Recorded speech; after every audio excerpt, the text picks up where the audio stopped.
ছোট্ট মেয়ে ও কুকুরছানা। একটি শান্ত নদীর ধারে ছিল এক সুন্দর গ্রাম, যেখানে প্রতিদিন সকালে সোনালি রোদ জল ছুঁয়ে ঝলমল করত। সেই গ্রামেই থাকতো ছোট্ট মেয়ে আয়েশা। তার বয়স ছিল মাত্র 3 বছর। বড় বড় উজ্জ্বল চোখ আর এক মিষ্টি হাসি, যা যে কার ও মন ভালো করে দিত। সে তার বাবা মা ও দাদির সঙ্গে একটি ছোট্ট কাঠের বাড়িতে থাকত। তার পাশে ছিল সবুজ মাঠ আর লম্বা নারিকেল গাছ। আয়েশার সবচেয়ে প্রিয় বন্ধু ছিল টোটো, তার ছোট্ট বাদাম কুকুর ছানা। টোটোর কানের ডগা ছিল নরম, লেজটা ছিল ঘূর্ণির মতো, আর সে সবসময় দৌড়ঝাঁপ করত। টোটো সবসময় আয়েশার পেছন পেছন ঘুরত, যেখানে সে নদীর ধারে খেলত, ফুল তুলত বা দাদির কোলে বসে গান শুনত। গ্রামটি ছিল এক স্বপ্নের জগৎ, সেখানে হাসি আনন্দ লুকিয়ে ছিল।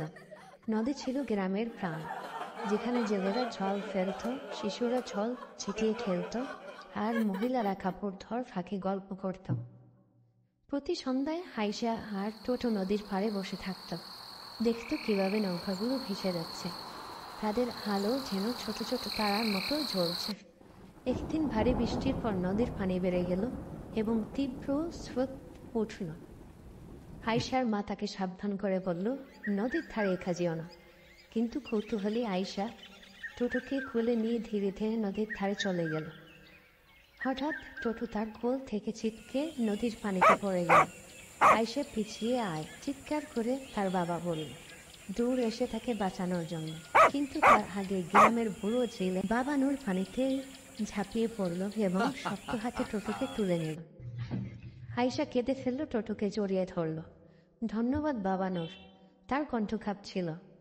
সেই দিন থেকে আয়েশা সবসময় মায়ের কথা শুনতে লাগলো এবং কখনোই নদীর ধারে একা যেত না। টোটো ও ঘরের কাছেই থাকতো, আনন্দে মাঠে দৌড়াতো। গ্রামটি আগের মতোই সুন্দর ছিল, যেখানে সোনালি সূর্যাস্ত, হাসির শব্দ আর নদীর বয়ে চলা গল্প ছিল।